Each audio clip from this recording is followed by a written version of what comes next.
Hello दोस्तों, नमस्कार। कैसे हैं आप लोग? उम्मीद करते हैं बहुत अच्छे होंगे और अपनी तैयारी बेहतर तरीके से कर रहे होंगे। दोस्तों, आइए देखते हैं आज के कुछ महत्वपूर्ण प्रश्नों को, जिनका संबंध पर्यावरण से है और ये आपके एग्ज़ाम के लिए बहुत ही महत्वपूर्ण है और एग्ज़ाम में आने की पूरी संभावना है। इको मार्क, पहला क्वेश्चन देखते हैं। तो इको मार्क उन भारतीय उत्पादों को दिया जाता है जो शुद्ध, पहला ऑप्शन है, शुद्ध एवं मिलावट रहित हो, प्रोटीन समृद्ध हो, पर्यावरण के प्रति मैत्रीपूर्ण हो और आर्थिक दृष्टि से व्यवहारी हो। तो दोस्तों, इसका आंसर हो जाएगा सी इज राइट आंसर, यानी पर्यावरण के मैत्रीपूर्ण हो, पर्यावरण के प्रति मैत्रीपूर्ण हो। तो ये आपका सी उत्तर सही हो जाएगा। नेक्स्ट प्रश्न की ओर बढ़ते हैं। नेक्स्ट प्रश्न क्या है? पर्यावरण अनुकूलन उपभोक्ता उत्पादों को चिन्हित करने के लिए सरकार ने आरंभ किया। तो कह रहा है कि पर्यावरण अनुकूल उपभोक्ता उत्पादों को चिन्हित करने के लिए सरकार ने आरंभ किया। दोस्तों, क्या आरंभ किया? पहला एग मार्क, अगला इको मार्क और आईएसआई मार्क और वाटर मार्क। तो बच्चों, इसका आंसर हो जाएगा इको मार्क, क्योंकि ये क्या करता है? ये शुद्धता को बताता है। ठीक है, अगले प्रश्न को बढ़ते हैं। अगला प्रश्न क्या कहता है? अगला प्रश्न बहुत ही उम्दा सवाल है। कह रहा है नगरीकरण और औद्योगिकरण हानिकारक है, यानी अगर नगरीकरण किया जाए, इन नगरों को बनाया जाए ज़्यादा मात्रा में और उद्योगों को बनाया जाए तो हानिकारक है। किसके लिए है? पहला है संतुलित विकास के लिए, बिल्कुल सही है। संतुलित विकास के लिए ये सही है। पर्यावरण और पारिस्थितिकी के लिए, बिल्कुल ये भी सही है, ये हानिकारक उसके लिए भी है। और जैव विविधता के संरक्षण के लिए, और ये भी उत्तर सही है। तो यानी आपका उत्तर हो जाएगा 1, 2 और 3, यानी तीनों सही हो जाएगा। तो आंसर कौन सा होगा? आंसर हो जाएगा डी नंबर, उपर्युक्त सभी, यानी सभी के लिए ये हानिकारक है। आइए अगले प्रश्न की ओर देखते हैं। और अगला प्रश्न क्या है? अगला प्रश्न है हरित विकास के लेखक हैं। तो पहला ऑप्शन है एमजे ब्रेडशॉ, बी नंबर है एम निकोलसन, सी है आर एस वेटेकर और डी नंबर है डब्ल्यू एम एडम्स। तो बच्चों, इसका आंसर हो जाएगा D is right answer. W M Adams जो हैं वो हरित विकास के लेखक माने जाते हैं। अगले प्रश्न की ओर बढ़ते हैं। अगला प्रश्न क्या कहता है? कह रहा है पर्यावरण संरक्षण के लिए ग्रीन आर्मी को किस देश द्वारा प्रारंभ किया गया? यानी क्या है? ग्रीन आर्मी को किस देश द्वारा प्रारंभ किया गया? तो बच्चों, कह रहा है जापान, चीन, ऑस्ट्रेलिया और इजिप्ट।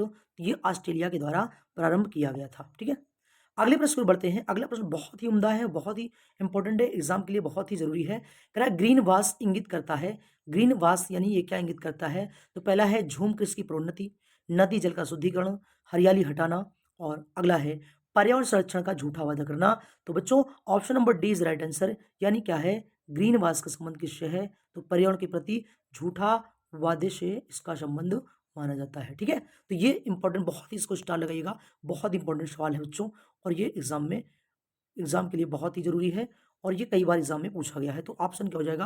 पर्यावरण संरक्षण का झूठा वादा करना। आइए अगले प्रश्न की ओर बढ़ते हैं। अगला प्रश्न क्या कहता है? अगला प्रश्न भी बहुत ही महत्वपूर्ण है। अगला प्रश्न क्या कहता है? पारसी छाप, पदछाप की माप की इकाई क्या है? बच्चों, अगर आप देखे होंगे तो पिछले वीडियो में भी मैंने इसको पढ़ाया है। तो कह रहा है भूमंडलीय हेक्टेयर, नैनोमीटर, अगला है हाफस क्यूबिक फुट और अगला है क्यूबिक टन। तो बच्चों, इसका आंसर हो जाएगा भूमंडलीय हेक्टेयर, यानी पारसी पदछाप की माप की इकाई क्या है? भूमंडलीय हेक्टेयर। ये अक्सर मैंने आपको जितने भी क्लासें दी हैं उनमें अक्सर ये क्वेश्चन मिला है। इससे ये जाहिर होता है कि ये बहुत ही महत्वपूर्ण है और एग्जाम के लिए बहुत ही ओरिएंटेड क्वेश्चन है। तो आइए देखते हैं अगला प्रश्न। अगला कह रहा है मिलेनियम इकोसिस्टम असेसमेंट पारिस्थितिकी तंत्र की सेवाओं के निम्नलिखित प्रमुख वर्गों का वर्णन करता है। व्यवस्था, समर्थन, नियंत्रण, संरक्षण और सांस्कृतिक निम्नलिखित में से कौन सी एक समर्थन सेवा है? तो कह रहा है कौन सी समर्थन सेवा है बच्चों?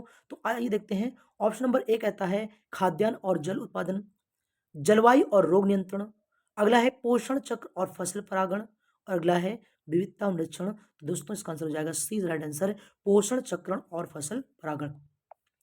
आइए अगले प्रश्न की ओर बढ़ते हैं। अगला प्रश्न क्या कहता है?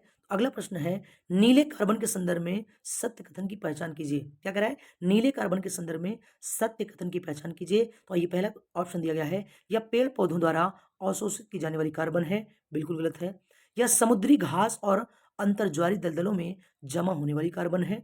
अगला है या मछलियों के आंतरिक भागों में एकत्रित होने वाली कार्बन है और अगला है उपरयुक्त में से कोई नहीं। तो बच्चों, इसका आंसर है बी नंबर जो है इसका उत्तर सही है, या समुद्री घास और अंतर्ज्वारी दलदलों में जमा होने वाली कार्बन है। ठीक है, आइए अगले प्रश्न की ओर चलते हैं। अगला प्रश्न क्या कहता है? अगला है पृथ्वी द्वारा कार्बन को अवशोषित करने की क्षमता कहलाती है। बहुत ही महत्वपूर्ण प्रश्न है बच्चों। कह रहा है पृथ्वी द्वारा कार्बन को अवशोषित करने की क्षमता क्या कहलाती है?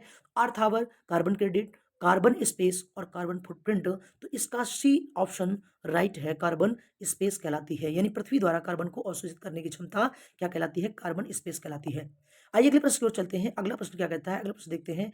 अगला प्रश्न कह रहा है कि एक मनुष्य के जीवन को पूर्ण रूप से धारणीय करने के लिए आवश्यक न्यूनतम भूमि को क्या कहते हैं बच्चों? तो जीवजात, पारिस्थितिकी पदछाप, जीवोम और निकेत, तो ये हो जाएगा पारिस्थितिकी पदछाप।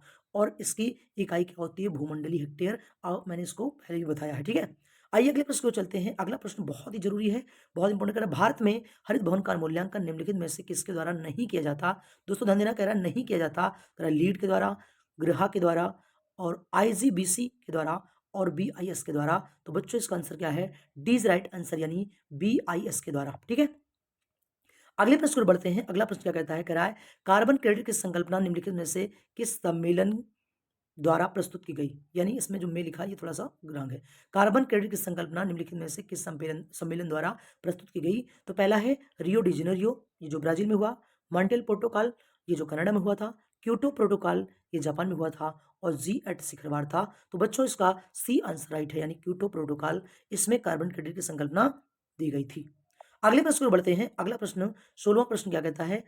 कह रहा है, सवाल कह रहा है कि हरित अर्थव्यवस्था में हरित जीडीपी का फॉर्मूला तैयार करने वाला पहला देश कौन सा है? यानी वो कौन सा देश है जो हरित अर्थव्यवस्था में हरित जीडीपी का फॉर्मूला तैयार किया था? तो वो कह रहा है चीन है, अमेरिका है, फ्रांस है, जापान है। तो दोस्तों इसका answer A is right answer, यानी ये चीन है, यानी चाइना है। अगले प्रश्न को बढ़ते हैं। अगला प्रश्न कह रहा है, अगला प्रश्न क्या कह रहा है? देखिए ये थोड़ा सा 2 बार हो गया क्वेश्चन, है ना? तो आगे बढ़ते हैं। कह रहा है अगला 17वां क्वेश्चन देखते हैं, 17 नंबर। कह रहा है सर्वप्रथम वर्ष 2007 में अर्थ आवर को किस देश द्वारा शुरू किया गया था? बच्चों बहुत महत्वपूर्ण है। अर्थ आवर डे मनाया जाता है, तो किस देश द्वारा शुरू किया गया है? भारत, चीन, ऑस्ट्रेलिया, जापान। दोस्तों इसका आंसर है सी इज राइट आंसर, यानी ऑस्ट्रेलिया के द्वारा ये शुरू किया गया था। अगले प्रश्न को बढ़ते हैं। अगला और आखिरी सवाल है आज का। कह रहा है हरित सूचकांक निम्नलिखित में से किस संस्था द्वारा जारी किया जाता है? तो कह रहा है ये विश्व बैंक द्वारा, अंकटाड द्वारा, उसके बाद विश्व व्यापार संगठन द्वारा, अंतरराष्ट्रीय मुद्रा कोष द्वारा। तो बच्चों इसका आंसर क्या हो जाएगा? ए इज राइट आंसर हो जाएगा, यानी ये विश्व बैंक द्वारा जारी किया जाता है। दोस्तों ये आज की क्लास यहीं तक समाप्त होती है। यदि आपको ये वीडियो अच्छा लगता है तो इसको लाइक शेयर सब्सक्राइब जरूर करिएगा और अपने दोस्तों में जरूर भेजिएगा ताकि उनको भी इसका लाभ मिल सके।